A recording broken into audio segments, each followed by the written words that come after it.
దేహానికి గాయం అయితే లెట్ ఇట్ బి, మానిపోద్ది. కానీ గుండె గాయం బాగా కోపం వచ్చిందా తిట్టేస్తాం, సంతోషం వచ్చిందా ఏమనుకో మాకులే సారీ అయిపోయింది. మరి గాయం.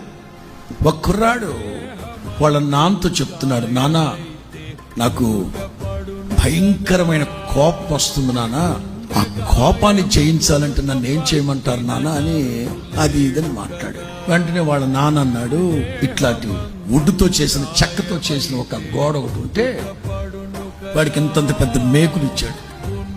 నీ కోపం వచ్చిన ప్రతిసారి అక్కడికి వెళ్ళి మేకులు కొట్టు, కోపం తగ్గేంత వరకు మేకులు కొట్టు.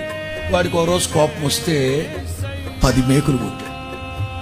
2-3 రోజుల తర్వాత ఇంకా ఎవరి మీద కోపం వస్తే 7 మేకులు కొట్టాడు. మరలా ఎవరి మీద కోపం వస్తే 3 మేకులు కొట్టాడు. ఆ తర్వాత 2 మేకులు కొట్టాడు. ఆ తర్వాత 10 రోజుల తర్వాత 1 కొట్టాడు. ఆ తర్వాత ఒక 2 రోజులు కొట్ల.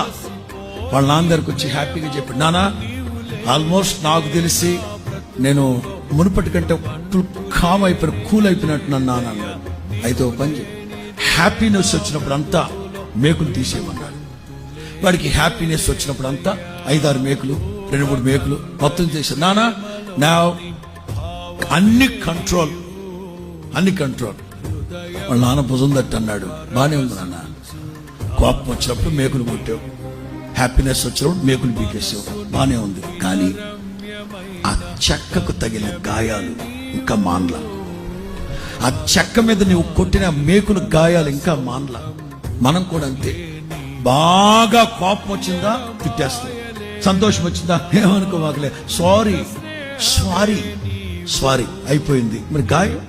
దేహానికి గాయం అయితే లెట్ ఇట్ బి, మానిపోద్ది. కానీ గుండె గాయం, లోతుగా తగిలిన గాయాలు.